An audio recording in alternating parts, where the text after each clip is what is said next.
What's up, foodie fam? Welcome back to the channel. If you're new, welcome to our foodie world where we bring you the simplest homemade recipe. As always, today's recipe is going to be very easy to make.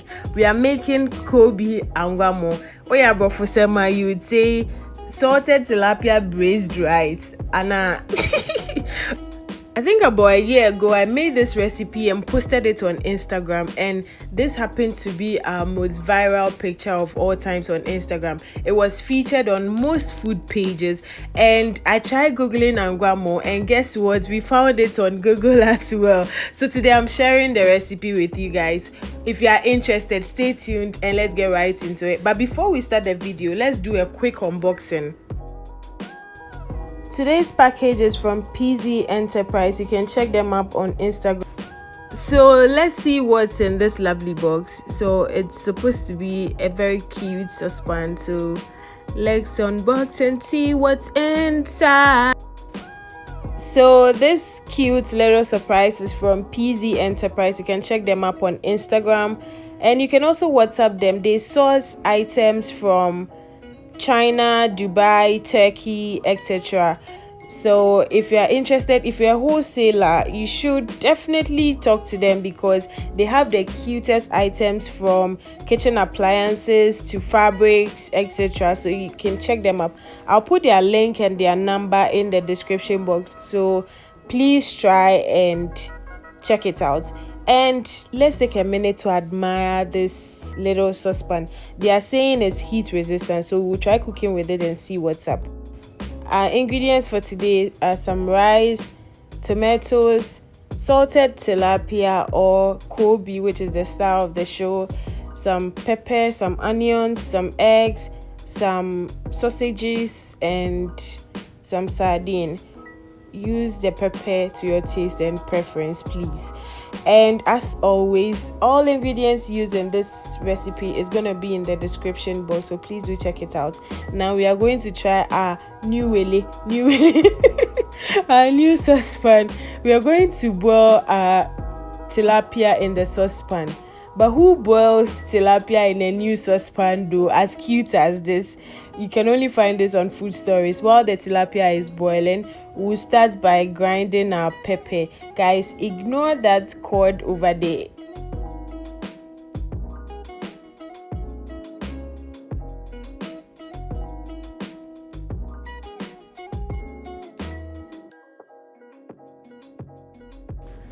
Koobi is very salty, so I boil it first to release some of the salt out into the water. So you can tell that I use a lot of water for just this small Koobi. It gets why. So once it's boiled, you just remove the Koobi and then you put the water aside. Don't throw the water away, and then we'll remove the bones from the Koobi. So we will debone it and then we'll continue with our food. Coconut oil is the best choice for this recipe, but unfortunately I ran out, so today I'm using sunflower oil. I use about 3 tablespoons. You preheat it and then you put in your sliced onions. You caramelize your onions with your deboned Koobi. So here we go. You just keep stirring on a medium heat until the onion caramelizes. And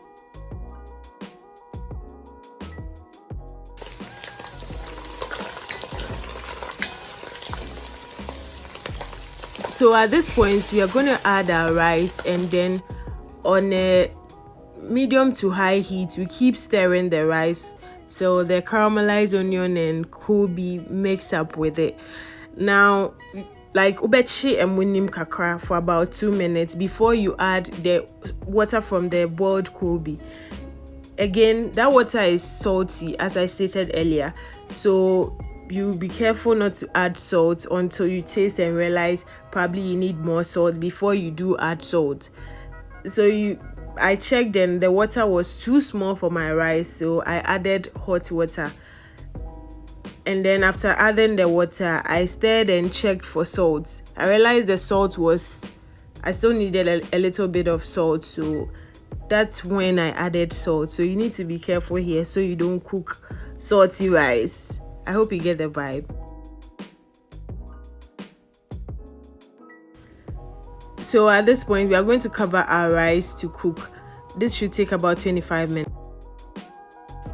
So while waiting for our rice to cook, I decided to fry my egg and also fry my sausages while I wait. And of course, our new bowl, we fried our sausages inside and it's still intact, no crack, nothing. See how fancy it looks. Get yours from PZ Enterprise.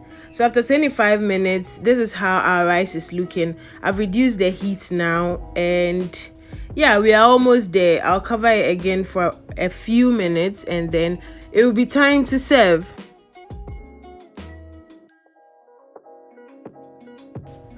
Our rice is all done now, and since it's a traditional food, I decided to serve it in my earthenware pot or asanka. Now is a good time to hit that subscribe button if you haven't subscribed yet.